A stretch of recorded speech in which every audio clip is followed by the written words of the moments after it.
श्री राम विद्यालय online classes में आप सभी का स्वागत है। मैं आशीष कुमार भावे आपको विज्ञान विषय पढ़ाने जा रहा हूँ और आज का हमारा जो टॉपिक है वो है भोजन एवं स्वास्थ्य। हम अपने इस लेसन को आगे बढ़ाएं उससे पहले एक बार हम सिलेबस को समझ लेते हैं। साइंस में आपके टोटल 20 लेसन होंगे, जिसमें लेसन 1 से और 4 तक बायोलॉजी के होंगे और लेसन जो है 5 से लेके 8 तक केमिस्ट्री के होंगे और लेसन 9 से 11 तक होंगे फिजिक्स के। इसके बाद 11 से 12 से और 20 तक आपके होंगे जनरल साइंस के और एक लेसन जो है वो होगा आपके सड़क सुरक्षा का।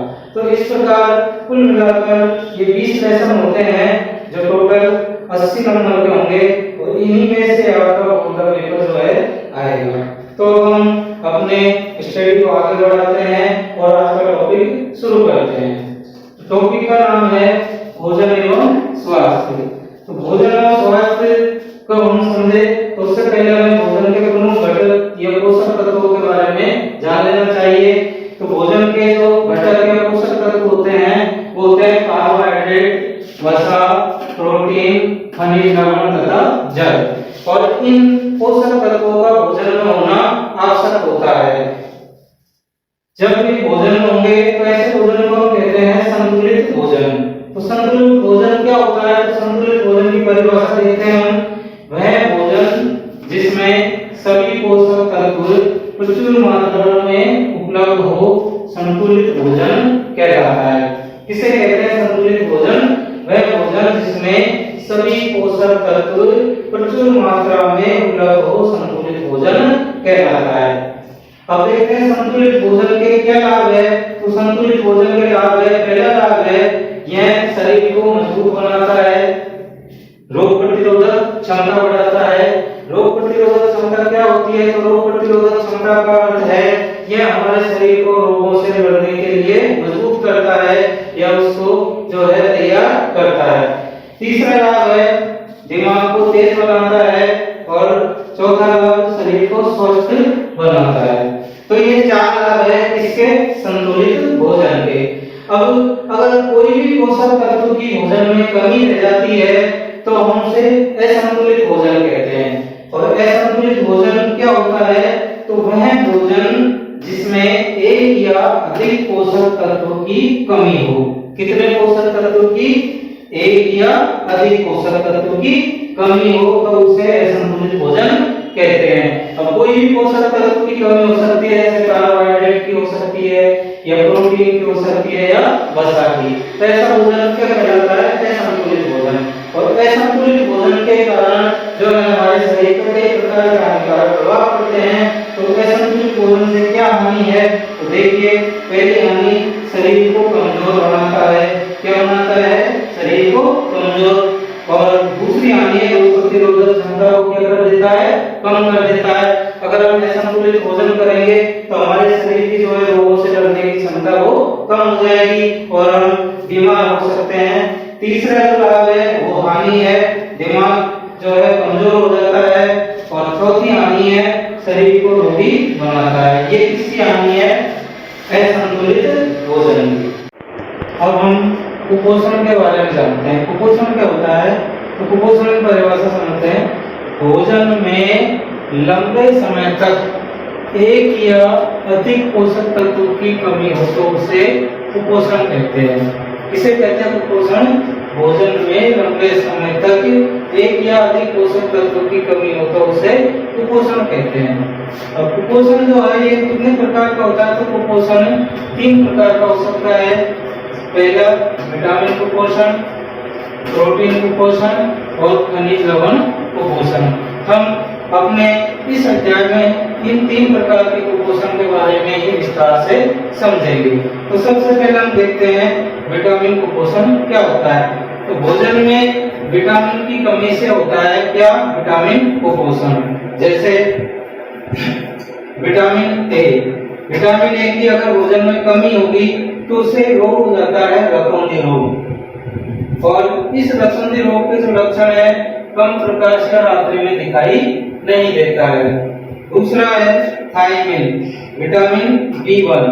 इसकी कमी से एक रोग हो जाता है बेरी बेरी रोग। और इसके जो लक्षण होते हैं हृदय की धड़कन कम होना, पेशियां और तंत्रिका कमजोर हो जाना। तीसरा विटामिन है राइबोफ्लेविन, जिसे विटामिन B2 भी कहा जाता है।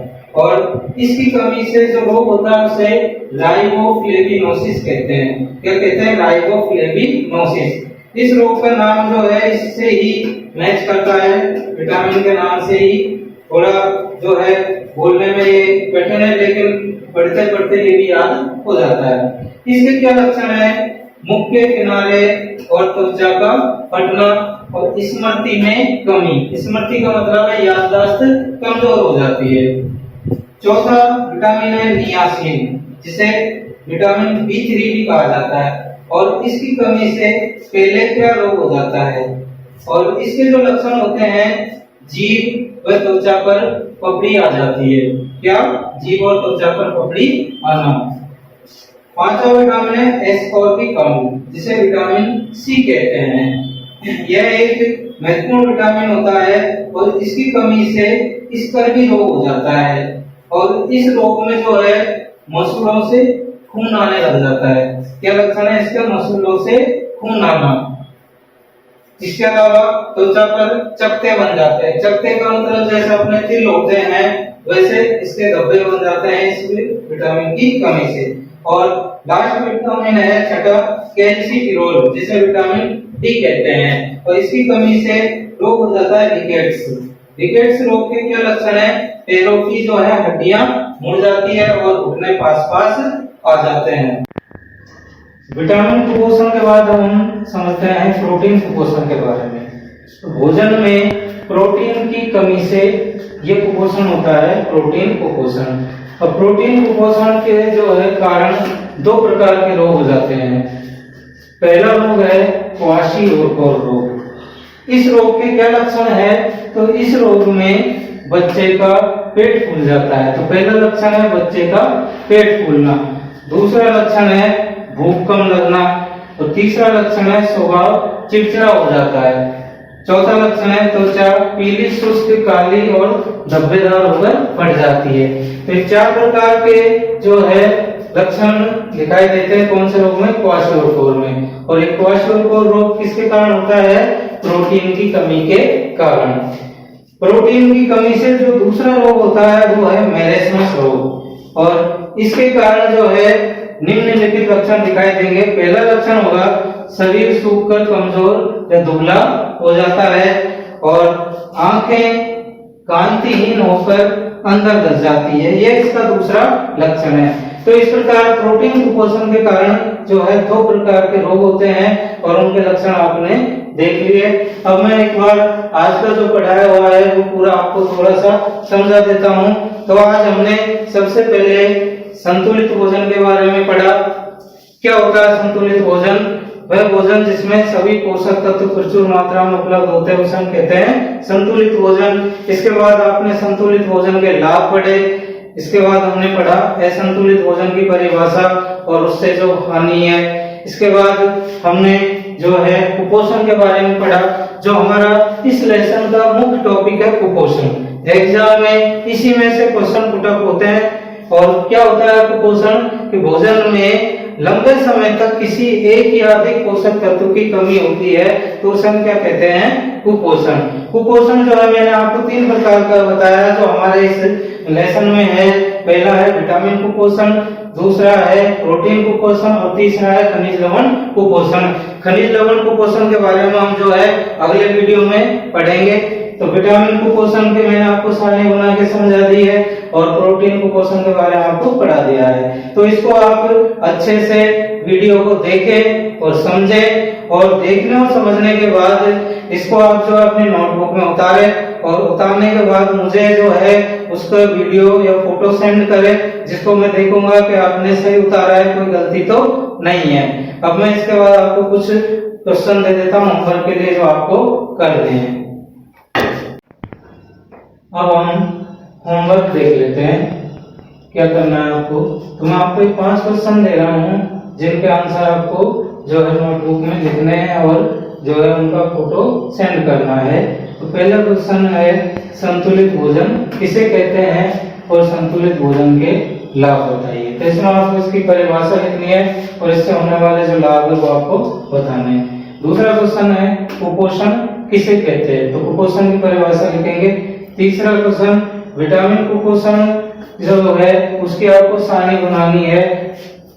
चौथा क्वेश्चन प्रोटीन कुपोषण से होने वाले दो रोग कौन से हैं उनके नाम लिखने हैं। और पांचवा क्वेश्चन जो इम्पोर्टेंट है क्वाशी और रोग के लक्षण बताइए। ये आज का आपका होमवर्क है।